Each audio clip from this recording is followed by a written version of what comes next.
महंगाई कुछ नहीं है, महंगाई सिर्फ सोच में है। अगर ये सोच ही विपक्ष वालों की सोच है, ये मोदी जी को भी दिक्कत हो रही है, उनको सशक्त राष्ट्र चाहिए। अगर आलू प्याज तक अगर रहेगी जनता ना, तो कभी ये देश आगे बढ़ नहीं पाएगा। क्या लागत है भैया, अयोध्या में खेती काहे हार गई? देखिए, अयोध्या में जो बहुत सारी चीजें हैं वहाँ पे डेवलपमेंट हो ही हुआ है, काफी हद तक डेवलपमेंट हुआ है। जैसे कि मंदिर में देख लीजिए, जो 500 साल पुराना मंदिर था, उसको कोई भी गवर्नमेंट ने उस पर किसी ने कोई काम ही नहीं किया। और जो काम किया है वो अयोध्या के मोदी जी जो है, जो मतलब अयोध्या में बहुत सारे उन्होंने काम किए। और काफी हद तक अगर देखा जाए तो अयोध्या में कोई और सरकार, बहुत सारी पुरानी सरकार थी जो मतलब इस पर किसी ने काम ही नहीं किया। और लेकिन अयोध्या पे काम किया, लेकिन अयोध्या में हार काहे गई? अयोध्या में हारने वाली बात है, देखिए कुछ चीजें ऐसी हैं जो गलत हुई हैं, और उनको काफी हद तक देखा जाए तो कहा भी नहीं जा सकता कि कुछ क्या गलत है क्या सही है। और जैसे वहाँ की पब्लिक ने कुछ रिव्यू दिया है कि मतलब वहाँ पे कुछ जैसे दुकानें वगैरह थी, कुछ दुकानें टूट गई जिन लोगों को मुआवजा नहीं मिला है। तो यही सारी बातें सुनने में आई हैं, लेकिन हमारी तरफ से तो बहुत अच्छा काम डेवलपमेंट किया गया है। जो चीजें नहीं होनी चाहिए थी वो अयोध्या में बहुत सारी चीजें की गई हैं। और आने वाले समय में मेरी यही कामना है कि मोदी जी यहाँ पे बहुत सारे और अच्छे काम करेंगे। और मैं इससे ज्यादा मैं और क्या कर सकता हूँ, बस बहुत। फैजाबाद के जहाँ पे खड़े हैं, इसको हार गई है। देखिए, हारने का रीजन तो मैंने आपको बता ही दिया कि मतलब यहाँ की पब्लिक जो है, जैसे कुछ बहुत सारी कुछ चीजें थी जो जिस पर नहीं, जैसे विलेज क्षेत्रों में, गांव के क्षेत्रों में कुछ काम नहीं हुए हैं। और बहुत सारे लोगों ने उनसे कुछ ऐसी भी कुछ घृणा थी जिन्हों लोगों ने उनको वोटिंग नहीं किया है। और हमारी तरफ से मतलब उनको, देखिए उनको वोटिंग होना चाहिए था, बहुत सारे वोट मिलने चाहिए थे, लेकिन कुछ कारण रहे होंगे इसकी वजह से उन्हें वोटिंग नहीं मिल पाई थी। मतलब मिल्कीपुर में तो करारी हार हुई है। मिल्कीपुर में तो हार हुई है, लेकिन तो उसका भी कोई रीजन होगा ना, तभी तो हार हुई है ऐसा। अच्छा, ये बीजेपी के प्रत्याशी से नाराजगी थी, या फिर मोदी योगी से नाराजगी थी, या फिर अखिलेश के एजेंडों को लोगों को ज्यादा विश्वास था? देखिए, हम तो वैसे भी हमेशा विपक्ष पार्टी के खिलाफ ही रहे हैं, और मतलब हमेशा हम बीजेपी वाले हैं और बीजेपी वाले ही हमेशा रहे हैं। और जो भी है, हम यही कहना चाहेंगे कि जो भी काम हुए हैं वो अच्छे ही हुए हैं, कुछ गलत नहीं हुआ है अयोध्या में। और रही हारने की बात, तो हारने के कुछ रीजंस हैं, मैंने आपको बताया ही पहले ही कि कुछ क्षेत्रों में काम नहीं हुआ है, इसी वजह से उन्हें वोटिंग नहीं मिल पाई। काम से अलग क्या चुनाव विवाद, जातिवाद हावी? जी, वो तो है ही। देखिए, लोग मतलब जाति, हिंदुओं को हम बांटा गया है, इसमें जाति ही सरसमीकरण था।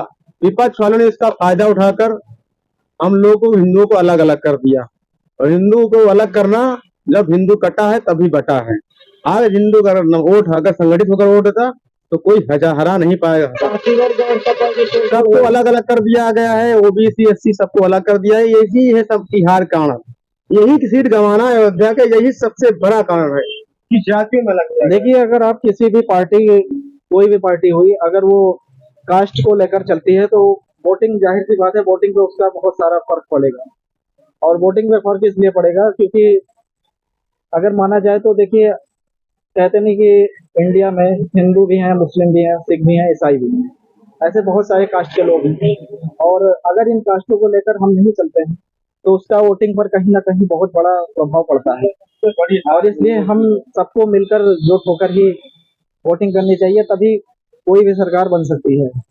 अगर मोदी जी का ऐसे साथ देना है तो हमारे जो है समर्थक भारतीय जनता पार्टी को, उनको एक तरफ वोट देना ही पड़ेगा, तभी मोदी जी आगे अपना 56 इंच का सीना आगे कर पाएंगे। सारी जो 1970 धारा 300 तक कोई पार्टी हटा नहीं पाई थी, उसको ने डंके की चोट पर मोदी जी क्यों नहीं हटाया? वो सोच थी उनकी, उनकी वो ताकत है, वो हमारी जनता, हमारी हिंदुस्तानियों की ताकत है कि आज धारा 370 हटाई थी। आप सबसे बड़ा है कि पहले, आप ये भी सोच सकते हैं कि पहले अयोध्या में क्या था, अयोध्या में कुछ नहीं था।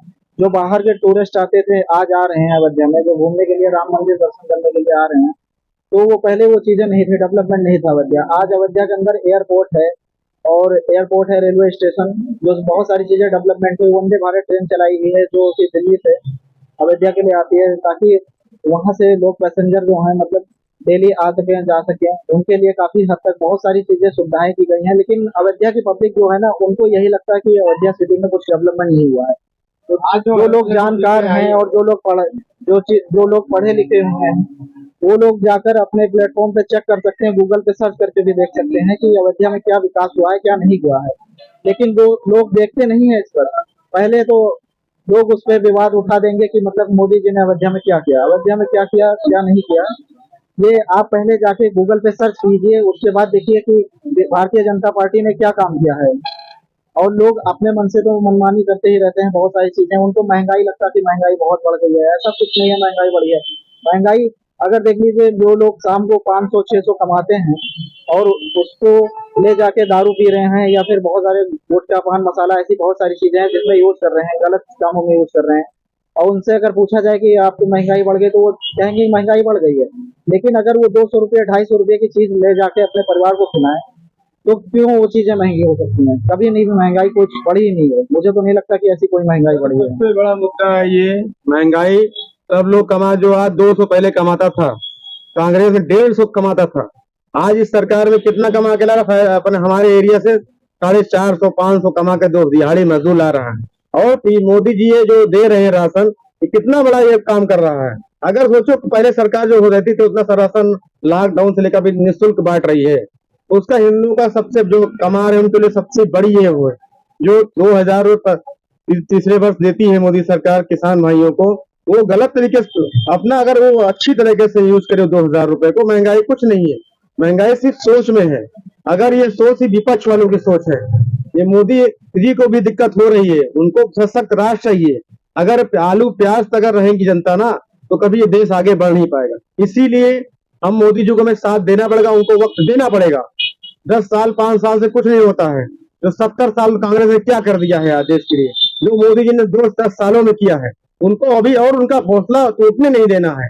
उनका हौसला टूटेगा तभी वो कम नहीं कर पाएंगे। उनको अगर अभी आगे चलकर और सीटें दे हमें हिंदुस्तानियों को देनी है, तो उनको आगे रखना पड़ेगा, तभी ये इस देश का विकास और हो पाएगा। और हम लोग महंगाई में, प्याज में, आलू में डूबते रहेंगे तो कभी हिंदुस्तान जो आगे देश देख रहा है, सब कुछ विकास हो रहा है, पूरे दुनिया में हिंदुस्तान का डंका बज रहा है। मोदी जी का डंका क्यों बज रहा है? 21 सबसे बड़ी वो है इनका जो आगे बढ़कर नेतृत्व कर रहे हैं। इनसे बड़ा आज तक कोई प्रधानमंत्री नहीं मिलेगा हमारे हिंदुस्तानियों को, कभी नहीं मिल सकता। महंगाई से भाइयों इसको छोड़कर आगे आप देश के बारे में सोचिए।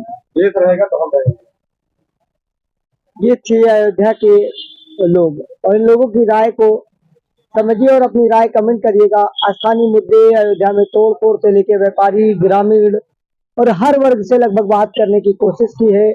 विशाल की रिपोर्ट में आपको ऐसी ही जानकारियां मिलती रहेंगी। जय हिंद।